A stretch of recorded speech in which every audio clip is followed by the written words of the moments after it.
O Senhor esteja convosco.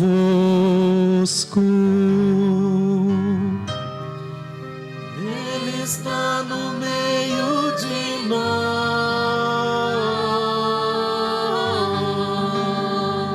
Proclamação do Evangelho de Jesus Cristo, segundo Lucas. Glória a vós, Senhor.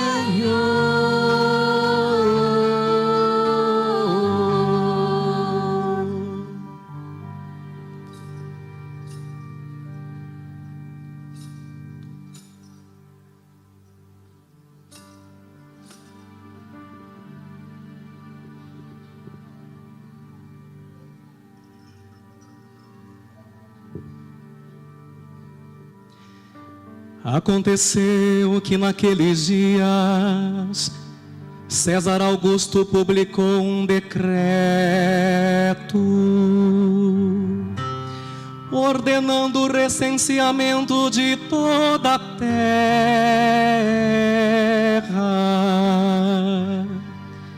Esse primeiro recenseamento foi feito quando Quirino era governador da Síria.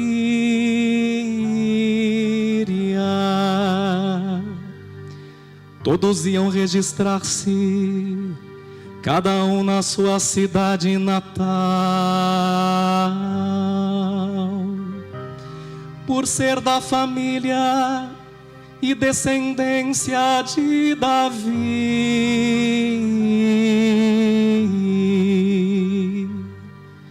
José subiu da cidade de Nazaré, na Galileia, até a cidade de Davi,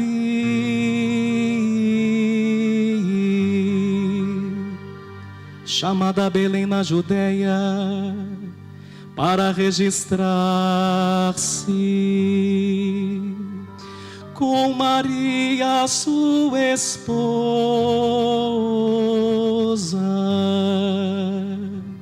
que estava grávida.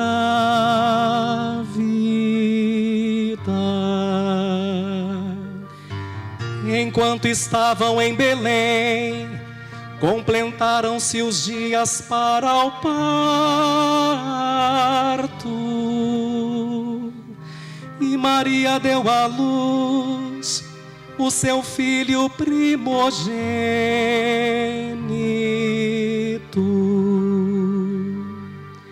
Ela o enfaixou e o colocou na manjedoura,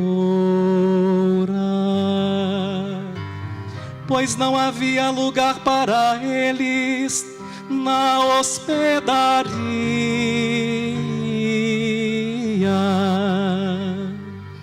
Naquela região havia pastores que passavam a noite nos campos, tomando conta do seu rebanho.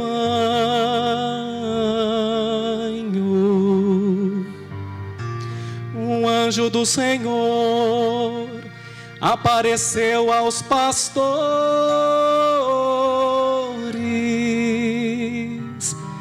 A glória do Senhor os envolveu em luz, e eles ficaram com muito medo.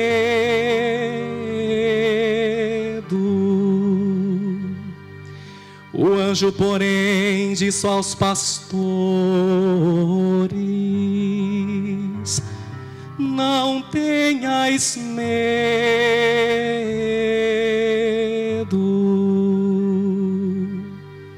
Eu vos anuncio uma grande alegria, que o será para todo o povo.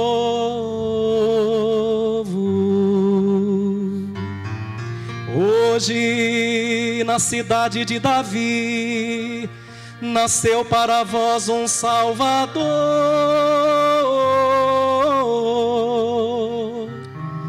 que é o Cristo Senhor.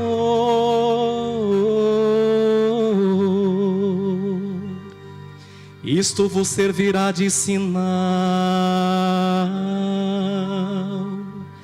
Encontrareis um recém-nascido envolvido em faixas e deitado numa manjedoura.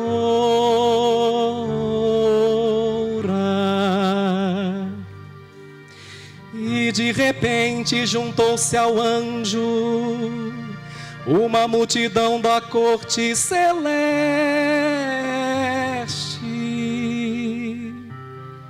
Cantavam louvores a Deus, dizendo: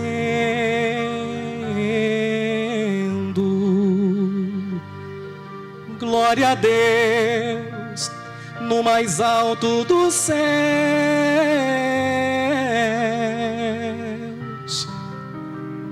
e paz na terra aos homens por Ele amados.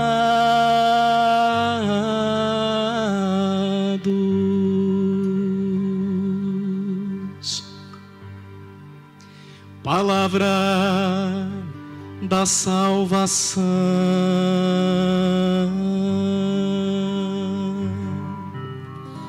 Glória a vós, Senhor.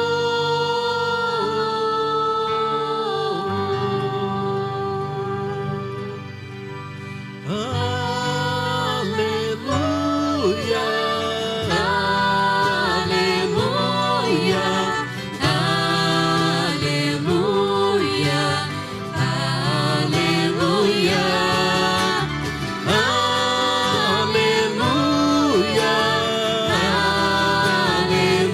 Aleluia.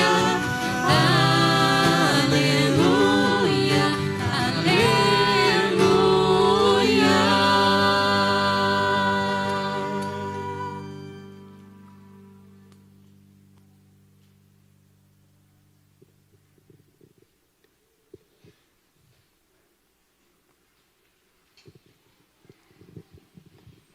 Queridos filhos e filhas da igreja, quebrando um pouco o protocolo, eu vou pedir para o pianista, Augusto, me dá um sol maior, por favor. Conforme eu estava, evidentemente, rezando, né? Essa missa nos leva a entrar no presépio, conforme eu disse. Nós vamos fazer uma harmonia de sol. Sol, dó, sol. Todo mundo conhece, mas essa música do ilustre Padre Zezinho nos ajuda a entrar na manjedoura. Eu lembro quando criança a gente cantava: tudo podia ser melhor se o Natal não fosse um dia, se as mães fossem Maria e se os pais fossem José, e se os filhos parecessem com Jesus de... Certo? Agora o baterista marca o compasso. Pode marcar. Tudo podia ser melhor se o Natal não fosse um dia, se as mães fossem Maria e se os filhos parecessem baixo com Jesus. Pode ficar melhor. De novo, desde o início. Todo mundo, ritmo, vai lá. Tudo podia ser melhor se o Natal não fosse um dia, se as mães fossem Maria e se os pais fossem José, e se os filhos se parecessem com Jesus de Nazaré. Como que é o refrão? Músicos juntos, bem bonito. Tum, dum, ba. Estou pensando em Deus, estou pensando no amor. Mais uma vez, bem bonito. Estou pensando... Bonito. Estou pensando no amor. Ótimo. Muito bom. Eu agradeço. Agora fica só o piano discretamente, por favor. Queridos filhos e filhas da igreja, os que têm boa memória e foram às missas acender as 4 velas, devem ter percebido o quanto a nossa mamãe igreja, que a gente chama de Mater et Magistra, de mãe e mestra, de mãe e professora, foi nos preparando para chegar aqui. Porque nada de muito grande acontece de repente, sabe? Por isso a igreja é tão sábia, ela pede 4 semanas. nós acompanhamos misticamente a gestação da Virgem Maria, para que quando chegar essa data, nós de fato a vivamos plenamente. Nada de grande se faz de repente. Então a igreja foi nos preparando. E quando a gente acendeu a quarta vela, por isso que eu brinquei com vocês, os que têm boa memória, devem se lembrar de que uma guerra terrível estava para estourar para o povo de Deus, para o povo de Israel. E que o rei da época vigente, o Acás, acovardado, estava acabrunhado, com medo. Devem se lembrar também que o reino de Acás estava dividido em reino do norte e reino do sul. Acás ficou com a Judéia e os demais com a parte de cima, a parte do norte. E as tribos de Israel experimentavam a divisão, a querela, a disputa, a inveja, em outras palavras, a falta da unidade, o cisma. O grande dever do rei era unir aquelas pessoas, mas Acás não foi capaz. Lembramos ainda, no domingo passado, quando acendíamos a quarta vela, que o Acás, acovardado, em vez de acreditar nas promessas de Deus, resolveu colocar a sua confiança no homem, isto é, nos recursos humanos, e decidiu fazer aliança não com Deus, mas com a poderosa Assíria. E o resultado foi terrível. De fato, quando duvidamos das promessas de Deus, os resultados são sempre terríveis. O que aconteceu com aquele povo? A Assíria queimou tudo o que possuíam, matou seus habitantes, arrancou os olhos de outros e jogou muitos no calabouço. E diante dessa tragédia, onde o povo experimentava uma calamidade, o profeta Isaías tem a ousadia de emitir a sua profecia do versículo 1, uma profecia que parece destoar das calamidades dantescas que haviam se abatido sobre o povo. Abra a sua leitura no versículo 1, não se distraia na missa, preste atenção na palavra. Versículo 1. E veja, nesse contexto de gente cegada, nesse contexto de gente escravizada, nesse contexto da cidade incendiada e de gente nos porões subterrâneos, Isaías tem a ousadia de dizer, eu vou começar e você continua, o povo que andava na escuridão, você viu uma grande luz. Que mais? Para que estavam nas sombras da morte. Sim. Uma luz resplandeceu. Olha que coisa, parece que a música não combina com a cena. Mas se nada parecia haver mudado, de onde poderia vir essa alegria? O povo vê Isaías falando isso e pergunta, qual é a razão para tanta alegria ao profeta Isaías? Por que você está tão contente se nós só vemos desesperança, se nós só vemos morte, se nós só vemos desgraça? Como é que você pode estar tão motivado? Isaías, mantendo o seu olho no futuro, mais que no presente, diz o motivo, explica o motivo desta alegria. E qual é o motivo? Está no versículo 5, dá uma olhadinha aí. Quando perguntado, eu vou começar. Porque nasceu para nós um menino, foi-nos dado um filho. Agora você. Ele traz aos ombros a marca da realeza. O nome que lhe foi dado é Conselheiro Admirável, Deus Forte, Pai dos tempos futuros, Príncipe da paz. Continua, Augusto, continue com seu teclado, filho. Não para não, você está evangelizando. Vamos lá, no mesmo tom. Então, veja que coisa bonita, né? Príncipe da paz, maravilhoso conselheiro, maravilhoso rei. E essa profecia se dá no ano 720 antes de Cristo.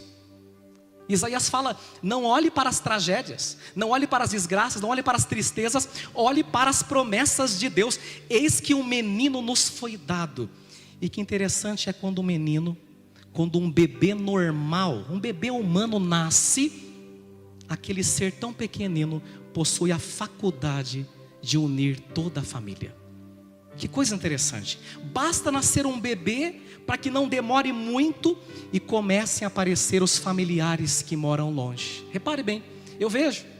Basta nascer um bebê e até alguns que não se falavam se reconciliam, voltam a se falar.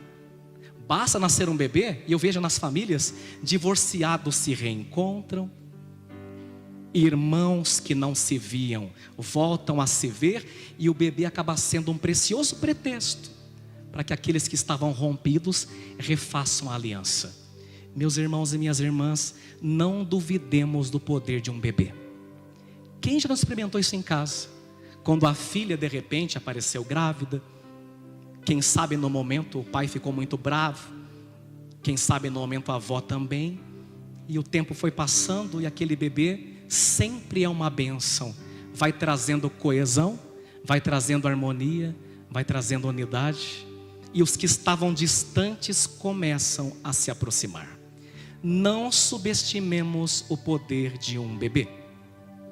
O modo como Deus triunfa sempre desconcerta os homens e também desconcertou a Israel.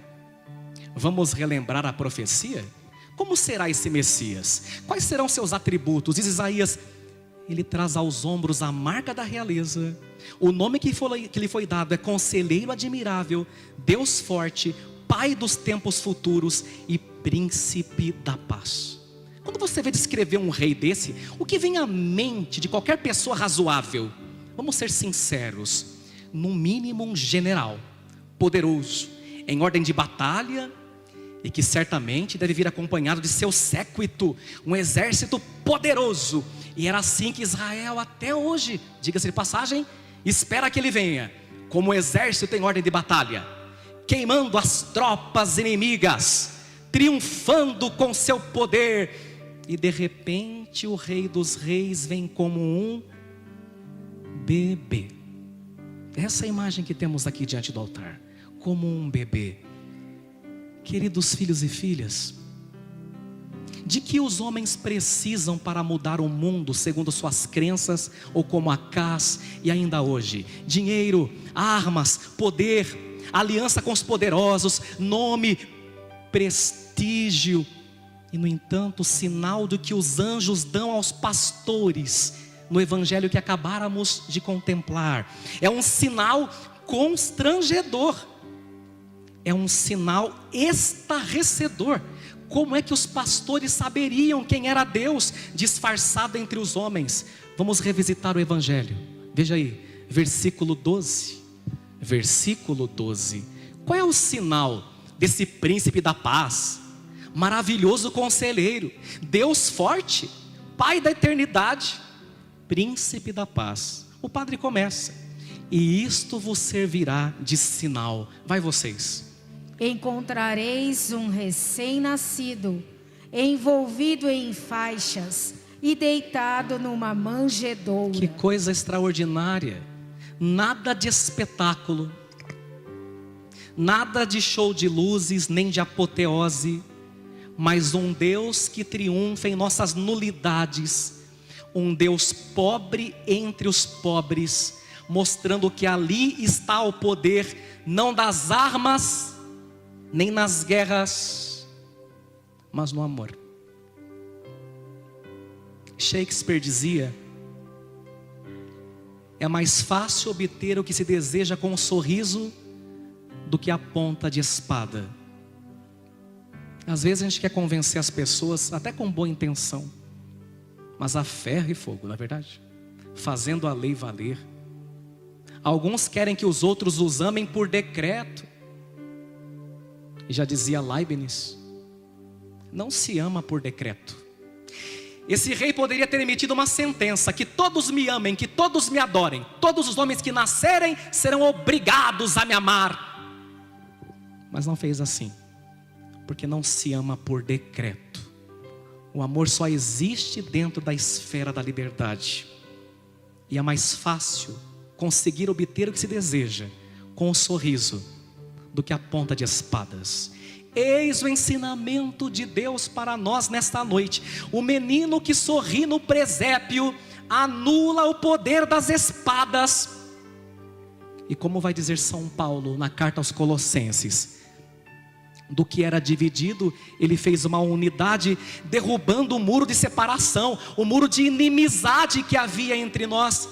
Porque vamos ser sinceros, a inimizade e a divisão não eram particularidade das tribos de Acás, mas ainda hoje a divisão dentro da igreja, a divisão nas paróquias, a divisão nas famílias, há mágoas e rancores que precisam ser superados, não à ponta de espadas, mas com amor. E aí esse menino consegue juntar os reinos, consegue implodir o muro com as mãozinhas de um bebê, mais do que com as mãos de um general. E aí eu quero chamar a atenção de vocês para dois últimos fatores. Preste atenção, querido católico, querida católica. Antes do menino, anjos fechavam as portas do paraíso com duas espadas flamejantes, lembram? Depois do menino, anjos sobem e descem e conversam com os homens. E como diz aquela música popular católica, não sei se a igreja subiu, se foi o céu que desceu. Só sei que está cheia de anjos de Deus. Até os anjos recobram a amizade com os homens, e os homens voltam a trocar ideias com os anjos no intercâmbio de dons entre o céu e a terra. Antes do menino, querido filho e filha, pastores não podiam entrar no templo para rezar, porque segundo a mentalidade vigente da época, eram impuros para a liturgia. E agora são os primeiros a adorar e a contemplar o Salvador dentro da gruta. Antes do menino, irmãos e irmãs, pagãos como reis magos não tinham chance de salvação. Agora são os primeiros destinatários da mensagem do Natal. O menino mudou tudo, dividiu a história em antes de Cristo e depois de Cristo, e pode também dividir a tua e pode também dividir a minha. A sua vida e a sua família depois dessa noite não precisam ser mais as mesmas, sobretudo depois do menino. O menino pode mudar tudo, inclusive a mim. Já mudou bastante, falta muito ainda. Inclusive a você, porque ele é especialista em mudar vidas e em dar guinada nas páginas da história. Por fim, agora sim, a última observação. Conta-se numa alegoria, cuja veracidade histórica, portanto, aqui não importa, mas sim sua mensagem não menos real, de que naquela noite santa, um dos pastores teria ficado muito sem graça com a visita à gruta de Belém. Conta-se que ele não estava passando por um bom momento em sua vida, havia perdido o seu rebanho, e era o único que naquela noite não tinha nada para oferecer ao menino Deus. Pensou até em não ir, pois como poderia visitar um bebê de mãos vazias? Seus amigos pastores, porém, insistiram, e ele acabou indo. Chegando lá, estava a Virgem Maria, ao lado de São José, e o menino sorrindo.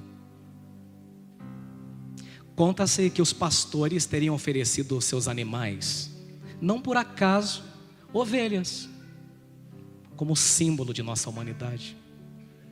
E que os reis magos teriam caprichado nos presentes.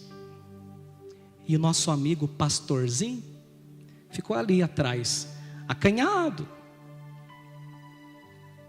Mas Nossa Senhora, sempre atenta e delicada, e tendo de educadamente receber os presentes e dividi-los com São José, não poderia segurar os presentes e ao mesmo tempo segurar o menino. E assim pediu ao pobre pastorzinho se ele poderia lhe fazer este favor. Entre lágrimas, o pastorzinho disse que sim, pegou o menino e percebeu então que suas mãos, outrora vazias, agora tinham tudo, tinham Deus. E de repente o pastorzinho percebeu que não precisava ter mais nada para ser feliz, nem gado, nem riquezas, nem rebanho, pois quando se tinha Deus, a sensação que se tinha é que se tinha tudo. Então, aquele que não tinha nada, ofereceu um menino para os outros amigos pastores, perguntando se eles também queriam pegá-lo no colo, se eles também queriam segurá-lo, porque quem encontra Cristo não pode guardá-lo só para si.